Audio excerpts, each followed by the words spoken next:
നിലമ്പൂരിൽ കാര്യങ്ങളൊക്കെ മാറി മറിയുകയാണ് കേട്ടോ. അവിടെ ചൂടേറി വരികയാണ്.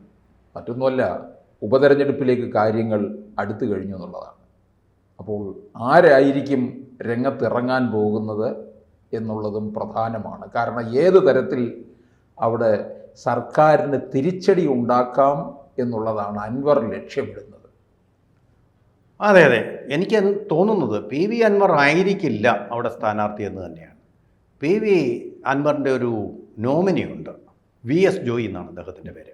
അദ്ദേഹം നേരത്തെ തന്നെ പ്രത്യേകമായിട്ട് പാർട്ടി DMK എന്ന് വരുന്ന ചുരുക്കപ്പേര് വരുന്ന പാർട്ടി രൂപീകരിച്ചപ്പോൾ തന്നെ പറയുകയുണ്ടായി, അവിടെ UDFൻ്റെ സ്ഥാനാർത്ഥി ആര് നിന്നാലും താൻ പിന്തുണയ്ക്കും.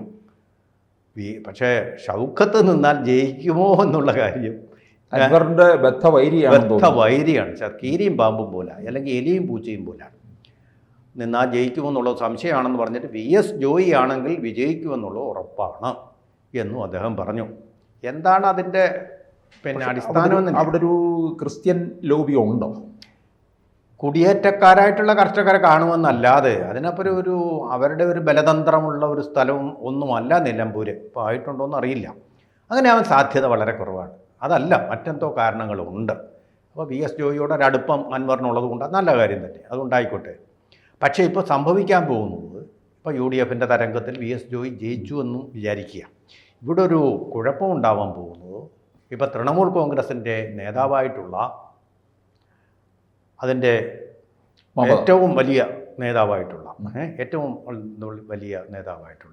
അതിൻ്റെ സർസംഘചാലകമായിട്ടുള്ള മമതാ ബാനർജി പറഞ്ഞിരിക്കുന്നത്, ഒരു പാർട്ടിയുമായിട്ട് ഞങ്ങൾക്ക് കോൺഗ്രസുമായിട്ട് ഒരു കാരണവശാലും സഖ്യം വേണ്ട, ഞങ്ങളെ എതിർത്തോളൂ. അത് ജയിക്കാനുള്ള ആത്മവിശ്വാസം അവർക്കുള്ളത് കൊണ്ടാണ്, സ്ഫുരിക്കുന്നത് കൊണ്ടാണ്, ചിലപ്പോൾ സംഭവിക്കുകയും ചെയ്യാം. അപ്പോൾ അങ്ങനെ വരുമ്പോൾ വീണ്ടും മമത അധികാരത്തിലേക്ക് പോകുമ്പോൾ തീർച്ചയായിട്ടും UDF ഇവിടെ അധികാരത്തിലേക്ക് വരൂ എന്ന് സപ്പോസ് വിചാരിക്കുക. അങ്ങനെ ഒന്ന് വന്നു കഴിയുമ്പോൾ അൻവറിൻ്റെ പാർട്ടിയുടെ, അതായത് തൃണമൂൽ കോൺഗ്രസിൻ്റെ കേരള യൂണിറ്റിൻ്റെ സ്ഥിതി എന്തായിരിക്കും? ശക്തമായ വിമർശനങ്ങൾ കോൺഗ്രസിനെതിരെ നടത്തും തൃണമൂൽ കോൺഗ്രസ് നേതാവ് മമതാ ബാനർജി, ഉറപ്പാണ്, തെരഞ്ഞെടുപ്പിലും അതിനുശേഷവും. അപ്പോൾ വിമർശനം നടത്തുമ്പോൾ UDFൻ്റെ കൂടെ വരെ നിർത്താൻ പറ്റുമോ? രാഹുൽ ഗാന്ധിക്കെതിരെ പറയും. ഇവിടെ കോൺഗ്രസ് എന്ന് പറഞ്ഞാൽ രാഹുൽ ഗാന്ധി ഭക്തിയാണല്ലോ അവരെ നയിക്കുന്ന ഘടകം. അപ്പോൾ KC വേണുഗോപാലിൻ്റെ പ്രതികരണം എന്തായിരിക്കും?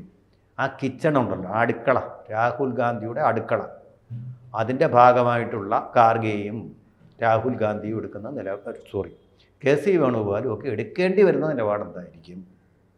അപ്പോൾ ഈ പി വി അൻവറിനോട് അടുപ്പം കാണിക്കുന്ന കേരള മുഖ്യമന്ത്രി എടുക്കുന്ന നിലപാടെന്തായിരിക്കും? UDFൻ്റെ. അതിപ്പോൾ നമുക്കറിയില്ല, VD സതീശനായിരിക്കുമോ, രമേശ് ചെന്നിത്തലയായിരിക്കുമോ, K സുധാകരനായിരിക്കുമല്ലോ. ഇതിനപ്പുറം KC വേണുഗോപാൽ വന്നാൽ എന്തായിരിക്കും നിലപാടെടുക്കുന്നത്? പി വി അൻവർ പറയുന്നത് കേൾക്കാതെ മുന്നോട്ട് പോകാൻ പറ്റുമോ? സഖ്യകക്ഷിയാണ്, വിജയശില്പിയുമാണ്.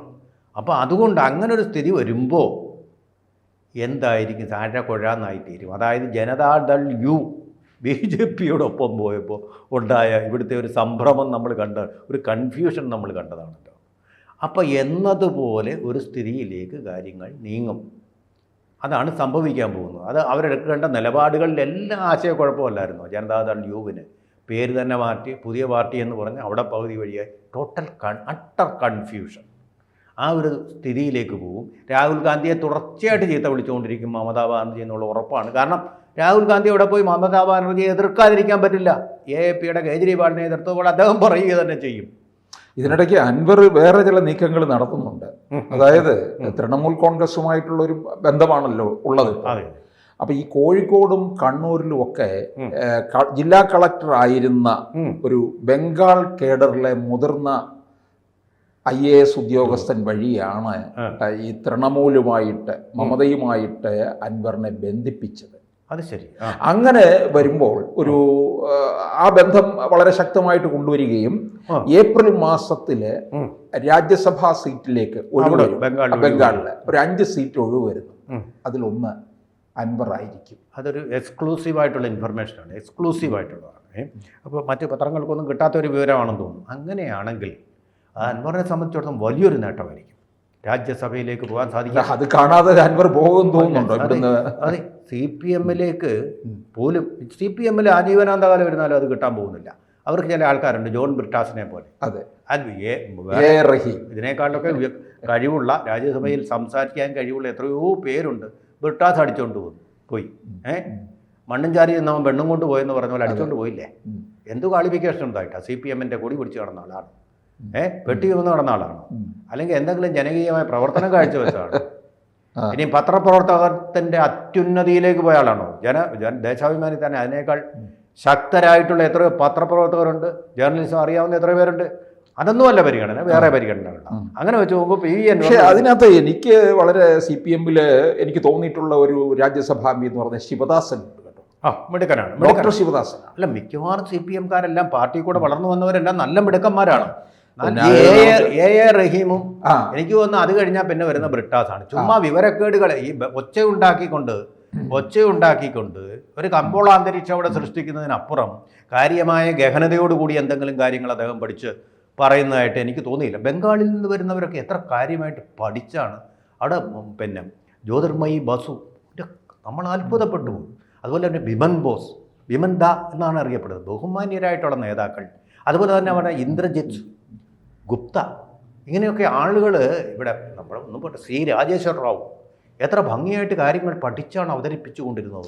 ഇവിടെ ഈ നിലമ്പൂരിലേക്ക് വരുമ്പോഴേ, നിലമ്പൂരിൽ ഈ ഒരു ആര്യാടൻ ഷൗക്കത്തിനൊരു ഇൻഫ്ലുവൻസ് ഇല്ലേ? അതായത് ആര്യാടൻ മുഹമ്മദ് ഉണ്ടാക്കി വെച്ചിട്ടുള്ള ഒരു ഇമേജ് ഇപ്പോഴും നിൽക്കുന്നില്ലേ? ഇല്ല എന്ന് ഞാൻ പറയാം. കഴിഞ്ഞ ദിവസമായി നമ്മൾ പറഞ്ഞു, അച്ഛൻ്റെ ഒരു കാര്യം ഓർക്കണം, ആര്യാടൻ മുഹമ്മദ് ഇപ്പൊ പലരും പറയാം ലീഗിന്റെ ഒരു കോട്ടയാണ് അല്ലേ? പക്ഷേ ആര്യാടൻ മുഹമ്മദിനൊരു മതേതര സ്വഭാവം ഉണ്ട്. ദേശീയ മുസ്ലിം തന്നെ ആയിരുന്നു, ആദരിക്കപ്പെടേണ്ട ഒരു ദേശീയ, ഒരു വർഗീയ സ്വരവും ഇല്ലാത്ത ഒരു നല്ല സൗമ്യനായിട്ട് ആദരണീയനായിട്ട് ആരെയും അങ്ങനെ വകവെച്ച് കൊടുക്കത്തില്ല. അതെ. KP നൂറുദ്ദീൻ, അങ്ങനെയൊക്കെയുള്ള ആൾക്കാർ ഈ വർഗീയതയുടെ വിഷന്ത ഉണ്ടാത്ത ശുദ്ധ ദേശസ്നേഹികളായിട്ടുള്ള, നമ്മൾ ആദരിക്കുക. ഏത് പാർട്ടി ആയാലും നമ്മൾ കൈകൂപ്പി തൊഴേണ്ട ആളുകൾ തന്നെയാണ്.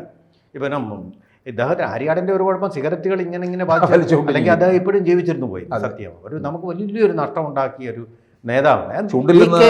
ഒരിക്കലും ഒഴിഞ്ഞിട്ടില്ല. EK നായനാരുടെ നിലവാരത്തിലുള്ള ഒരു നേതാവായിരുന്നു. പക്ഷേ അദ്ദേഹത്തിന് ഈ മുസ്ലിങ്ങളെ പ്രീതിപ്പെടുത്താൻ, പ്രീണിപ്പിക്കാൻ കോൺഗ്രസ്സിന് ഒരു നയം സ്വീകരിക്കേണ്ടി വന്നതുകൊണ്ട് അദ്ദേഹം ഉന്നതങ്ങളിലേക്ക് എത്തുക. കേരളത്തിൻ്റെ മുഖ്യമന്ത്രി പോലും ആവേണ്ട ഒരാളാണ്. നമ്മൾ ആ സ്ഥാനം അലങ്കരിക്കേണ്ട ആൾ. പക്ഷേ അവിടുത്തെ മുസ്ലിം ലീഗിന് ഇദ്ദേഹത്തിനോട് എതിർപ്പായിരുന്നത് കൊണ്ട് സാധിക്കാതെ പോയ ഒരു സ്ഥാനം, നഷ്ടപ്പെട്ടു പോയൊരു സ്ഥാനമാണ്. അത്ര ആദരണീയനായ ഒരു വ്യക്തിയാണ്.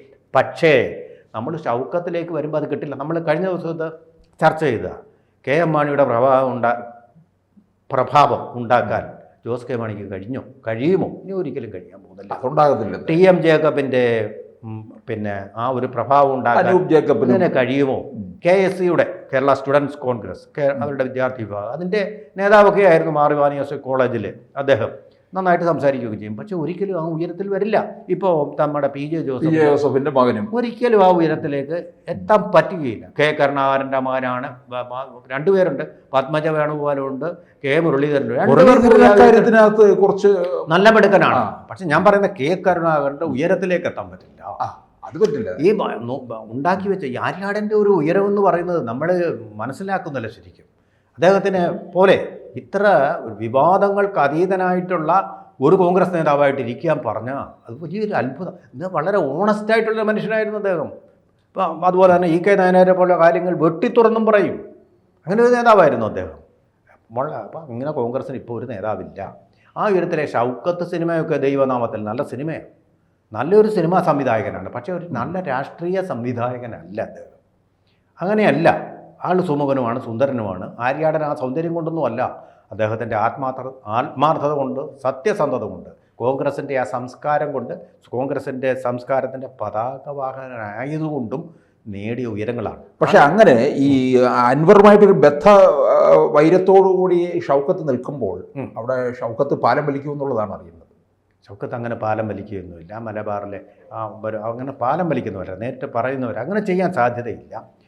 പക്ഷേ എനിക്ക് ഉള്ള അഭിപ്രായം ഇതാണ്, വേറെ കുഴപ്പമൊന്നുമുള്ള ആളാണ് ഷൗക്കത്ത്. പക്ഷേ അച്ഛൻ ആനപ്പുറത്തിരുന്നു എന്ന് പറയുന്നതുകൊണ്ട് മകന് തഴമ്പ് കിട്ടുകയില്ല. പണ്ട് കരുണാകരൻ കെ കരുണാകരൻ സോണിയാഗാന്ധിയെ പറ്റി പറഞ്ഞ കാര്യം തന്നെയാണ്. അത് തന്നെയാണ് എനിക്കുള്ളത്.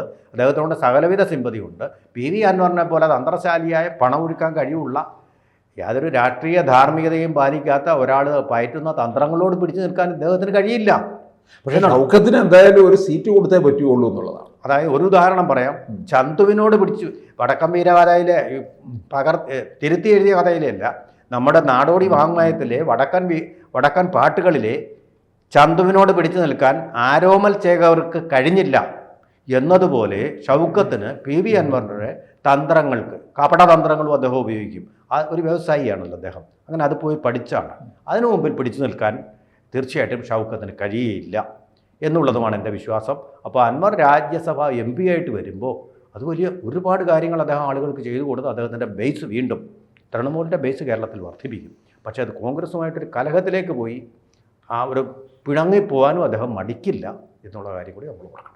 അത് തന്നെയാണ് അതിൻ്റെ ഭാഗമായിട്ടാണ് അദ്ദേഹം ഒരൈക്യം ഉണ്ടാക്കുന്നതിൻ്റെ ഭാഗമായിട്ടാണ് അദ്ദേഹം മലയോര യാത്രക്കിടയിൽ VD സതീശനെ നേരിട്ട് പോയി കണ്ട ഞാനും കൂടി എന്ന് ചോദിക്കേണ്ടി വന്നു. അതെ, ഞാനും മുതലയമ്മാവനും കൂടി എന്നുള്ള രീതിയിൽ UDFൻ്റെ വിജയം സൃഷ്ടിക്കുന്നത് ഞാനും കൂടിയാണ് എന്ന് വരുത്താൻ അദ്ദേഹം, അതുപോലെ തന്നെ പാലക്കാട്ടും അതിനൊരു ശ്രമം നടത്തുകയുണ്ടായി അദ്ദേഹം.